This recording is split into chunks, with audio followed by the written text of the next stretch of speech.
High বন্ধুরা, তোমরা সকলে কেমন আছো? আশা করি তোমরা সকলেই খুব ভালো আছো। আজকে আমি তোমাদের সাথে একদম অনুষ্ঠান বাড়ির মতন কিভাবে সুন্দর কালারিং চাল দিয়ে ফ্রাইড রাইস তৈরি করা যায় সেটাই তোমাদের সাথে শেয়ার করব। যে কীভাবে ফ্রাইড রাইসের চালটাকে আমি কালার করেছি এবং কিভাবে এরকম সুন্দর এত কালারফুল একটা ফ্রাইড রাইসের রেসিপি তৈরি করে ফেলেছি, সেই রেসিপিটা তোমাদের সঙ্গে শেয়ার করব। তাই বন্ধুরা, তোমাদের কাছে অনুরোধ রইল, স্কিপ না করে পুরো ভিডিওটা একবার একটু প্রথম থেকে লাস্ট পর্যন্ত দেখে নাও যে কিভাবে আমি এত সুন্দর একটা কালারফুল ফ্রাইড রাইস তৈরি করে ফেলেছি ঘরোয়াভাবেই। তো চলো দেখানো যাক কিভাবে আমি এটাকে তৈরি করছি। প্রথমেই আমি 3টে কালারে জল করে নিয়েছি। এটা ছিল ফ্রুট কালার।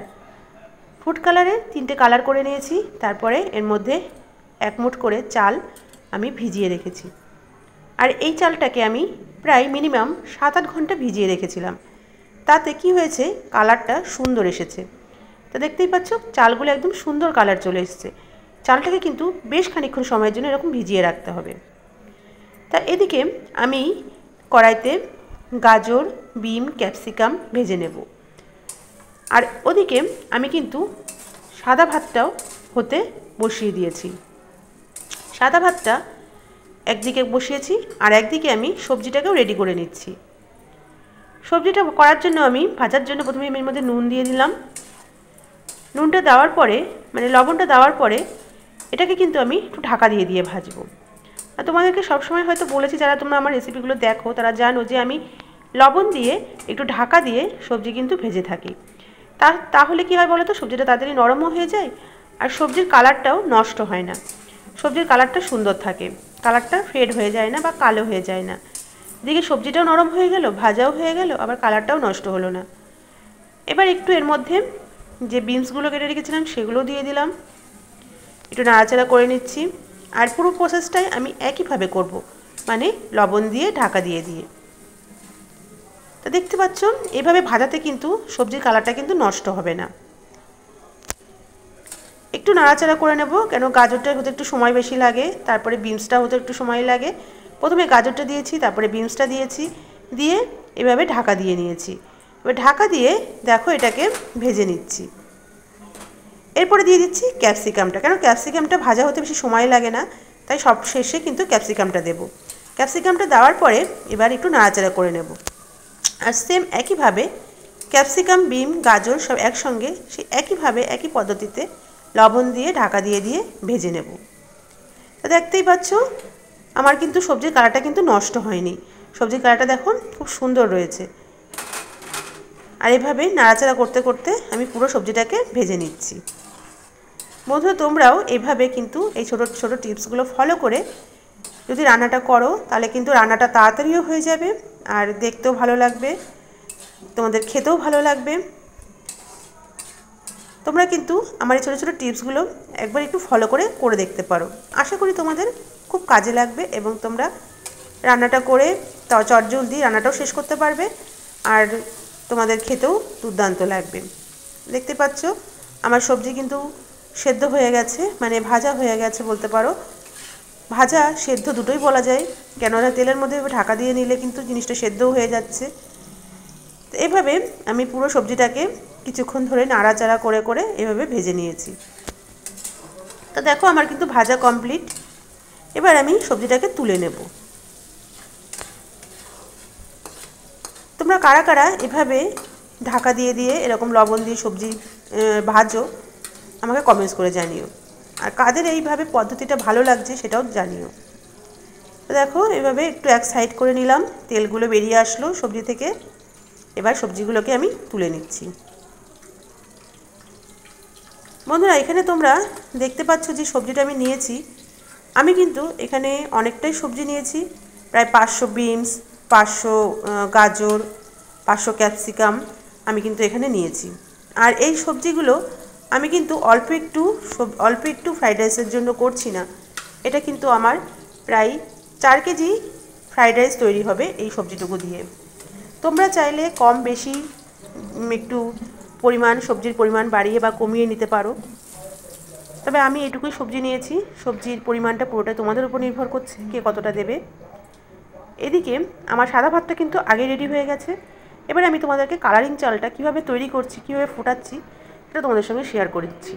প্রথমে দেখো জলের মধ্যে দিয়ে দিলাম লবণ, দিয়ে দিলাম তেল, আর দিয়ে দিলাম ভিজিয়ে রাখা কালার চালটা। এবার এটাকে আমি ফুটতে দেব।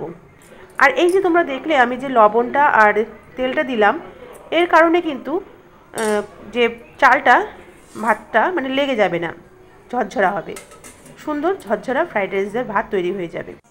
আর এইভাবেই আমি কিন্তু 3টে কালারের চালই সেদ্ধ করে নিয়েছি। আর আমি যে সাদা ভাতটাও সেটাও কিন্তু এইভাবেই একই পদ্ধতিতে তৈরি করেছি। এবার আমি কড়াইতে দিয়ে নিচ্ছি ঘি।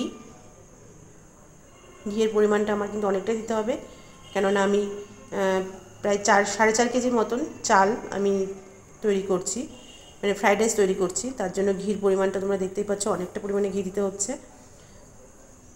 আর এবার এর মধ্যে দিয়ে দিলাম তেজপাতা, দিয়ে দিচ্ছি গোটা গরম মশলা, দারচিনি, এলাচ, লবঙ্গ, এগুলো দিয়ে দিচ্ছি। এবার এর মধ্যে একটু নাড়াচাড়া করে নেব, একটু ভাজা ভাজা করে নেব।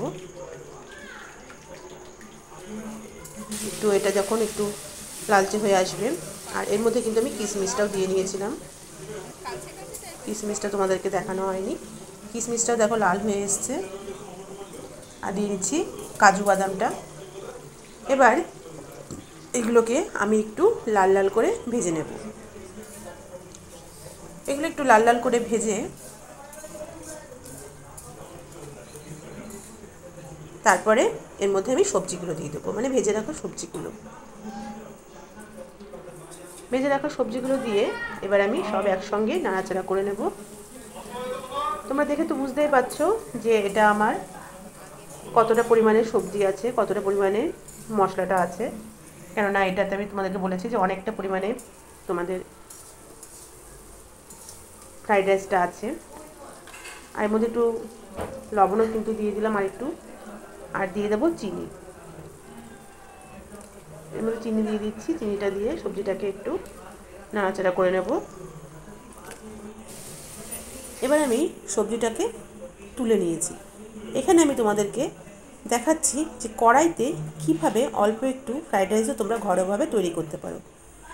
তার জন্যই আমি পুরো সবজিটাকে আলাদা করে সরিয়ে খানিকটা সবজি নিয়ে নিলাম, মানে সবজির যে মিক্সিংটা তো রেডি করেছিলাম সেটা নিয়ে নিলাম। এবার এর মধ্যে আমি কিভাবে কড়াইতে ফ্রাইড রাইসটা তৈরি করব সেটা দেখাচ্ছি। এর মধ্যে দেখো সাদা ভাতটা দিয়ে দিচ্ছি। সাদা ভাতটা দেওয়ার পরে এর মধ্যে আমি দিয়ে দেবো কালারিং চালগুলো। অল্প অল্প করে কালারিং চাল দিয়ে নিচ্ছি। কালারিং চালটা একটু একটু করে আমি ভাগ করে নিচ্ছি, কেননা বাদবাকিটা আমি পুরো চালটার মধ্যে মেশাবো, যে পুরো ভাতটা আমি রেডি করেছিলাম তার মধ্যে মেশাবো। তার জন্য এখানে আমি দেখো অল্প অল্প করে কালারিং চালটা দিচ্ছি, কেননা এটা তোমাদের সঙ্গে শেয়ার করছি যে আমরা কড়াইতে কীভাবে ফ্রাইড রাইসটা করতে পারি, মানে যখন আমরা অল্প জিনিস তৈরি করব তখন কিভাবে করব সেটা তোমাদের সঙ্গে শেয়ার করছি। আর তার সঙ্গে আমি বেশি পরিমাণে ফ্রাইড রাইসটা কীভাবে তৈরি করব সেটাও তোমাদের সঙ্গে শেয়ার করব। তোমাদের সঙ্গে দুটো ভিডিওই শেয়ার করছি, যে কীভাবে কড়াইতে ঘরোয়াভাবে 2-4 জনের জন্য করা যায়, আবার কীভাবে অনেক মানুষের জন্য ফ্রাইড রাইসটা তৈরি করা যায় অনেকটা পরিমাণে, সেটাও তোমাদের সঙ্গে শেয়ার করব। তো দুটো পদ্ধতিই তোমরা একবার দেখে নাও। তা দেখো কড়াইতে কীভাবে করছি সেটা তো আমার রেডি হয়ে তোমাদেরকে দেখিয়ে দিলাম, দেখতেই পাচ্ছ কীভাবে করলাম, অল্প করে জিনিস নিয়ে নিয়ে। আবার এইভাবেই দেখো আমি তোমাদের সঙ্গে শেয়ার করছি যে আমি অনেকটা চাল অনেকটা ভাত কিভাবে আমি মিক্সিং করছি। দেখো আমি এখানে 2 জায়গায় ফ্রাইড রাইসের ভাত, কালারিং চাল সব নিয়ে নিয়েছিলাম। আর এর মধ্যে আমি দিয়ে দিয়েছিলাম একটু ভেজে রাখা মশলা, মানে ফ্রাইড রাইসের যে মশলাটা, সেটা ফ্রাইড রাইসের মশলাটা আমি ঘরে আলাদা করে তৈরি করেই রাখি, সেই মশলাটাই দিচ্ছি। দারচিনি, এলাচ, লবঙ্গ, সাহা জিরে, সাহা মরিচ, তারপরে লবঙ্গ, এলাচ, মানে যা যা আর কি থাকে সেগুলো দিয়ে একটা ভাজা মশলা তৈরি করে রেখে দিই আমি ঘরে। আর এর মধ্যে দিয়ে দিচ্ছি আমি যে সবজিটা ভেজে রেখেছিলাম সেই সবজিটা দিয়ে দিচ্ছি। সবজিটা মানে গাজর, তারপরে ক্যাপসিকাম, বিম, তার সঙ্গে কাজু, কিশমিশ, সমস্ত কিছু যে মিক্সচারটা তৈরি করেছিলাম সেটা দিয়ে দিচ্ছি। এবার এইভাবে নেড়ে নিচ্ছি। আমি 2 জায়গায় ভাগ করে নিয়েছিলাম চালটাকে, যাতে নাড়তে সুবিধা হয়।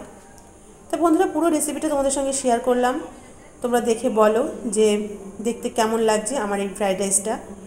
যদি তোমাদের ভালো লাগে তাহলে তোমাদেরকে অনুরোধ রইল পুরো ভিডিওটা একবার দেখে তোমরা একটা লাইক, কমেন্টস তার সঙ্গে একটা শেয়ার করে দিও।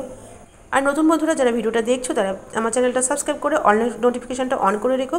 যখন আমি ভিডিও দেবো তাতে তোমাদের তার নোটিফিকেশান তোমাদের কাছে পৌঁছে যায় এবং তোমরা পুরো ভিডিওটা একবার দেখে নিতে পারো। আর তার সঙ্গে বলি আমার সমস্ত বন্ধুদেরকে যারা পুরো ভিডিওটা একবার দেখলে তাদেরকে অনেক অনেক ধন্যবাদ, অনেক অনেক ভালোবাসা পুরো ভিডিওটা দেখার জন্য। তাহলে আজকের মতো এটুকুই, দেখা হবে আবার নেক্সট ভিডিওতে। ততক্ষণের জন্য টাটা, তোমরা সকলে খুব ভালো থেকো।